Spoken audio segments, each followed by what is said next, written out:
extremely strategic response and an extraordinary amount of diplomacy from the Biden administration and its months-long commitment to de-escalation in the Middle East, which is why our next guest, Congressman Seth Moulton, is calling out Republicans across the aisle for demanding aggressive retaliation. Quote, to the chicken hawks calling for war with Iran, you are playing into the enemy's hands, and I'd like to see you send your sons and daughters to fight.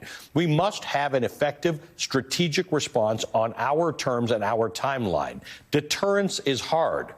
War is worse, end quote. Let's bring in Congressman Seth Moulton of Massachusetts. He served 4 tours, as a Marine in Iraq. Representative Moulton, good to see you. Thank you for being with us. Your last sentence there is the point. Lots of people can get on their phones and tweet out a hit Tehran now, hit them hard.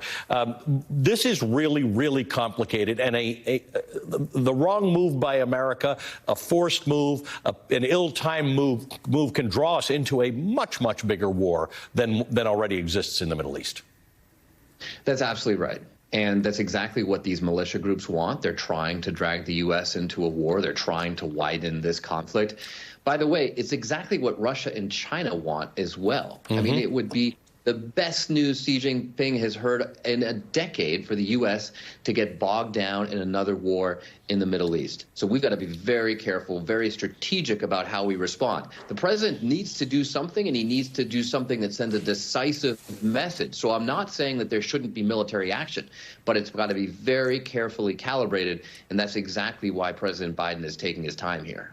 Congressman, let's talk about the situation in the region. First of all, this took place in Jordan, a country that has worked very hard not to get drawn into this conflict. They are American allies. They have very, very strong relations with Israel.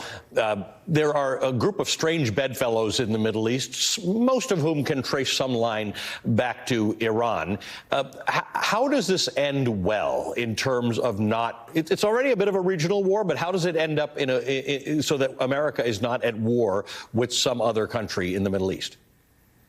Well, the goal, of course, is this balance between deterrence, deterring these kinds of attacks that kill U.S. troops or our allies, while not actually starting a huge regional war that any sensible person doesn't want, except, of course, if you're one of these terrorist organizations. That's a hard balance to strike. It involves diplomacy. That's a key ingredient here. It involves some military action, but carefully calibrated military action. It also requires improved defense. I think it's going to come out that the air defense assets at this Tower 22 base made a mistake. They confused this incoming enemy drone for a friendly drone that was returning about the same time. And you can call that sophisticated enemy tactics. We don't know if it was deliberate or not, but even if it was, it's ultimately a mistake here that was made. So there are a lot of different things the president needs to do here, not just strike back. That's part of it. It's got to be very careful, but there's a wide range of things that have to be on the table. Right, and Lindsey Graham, just one of the tweets, and one can expect more from him because he's sophisticated and has a military background. His tweet was, hit Iran now, hit them hard.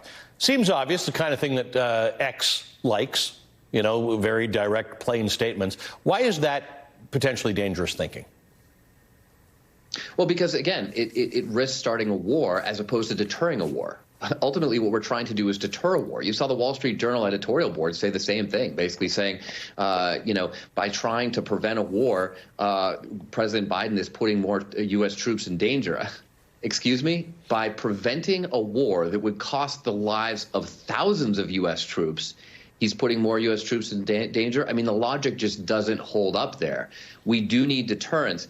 But let's also keep in mind the context here, that for 20 years of our presence in the Middle East, Iran has been killing U.S. troops through proxies. So under both Democratic and Republican administrations, we haven't figured out the magic solution to get this to stop. What we've tried to do under both Democrats and Republicans, including President Trump, by the way, who's quick to criticize Biden here, is to provide deterrence without actually starting a war. We've heard from Trump advisors who were very careful to make sure that the president didn't start a war. And look, if President Trump's administration had been successful at dealing with the Iran problem, we wouldn't be in the situation we are today.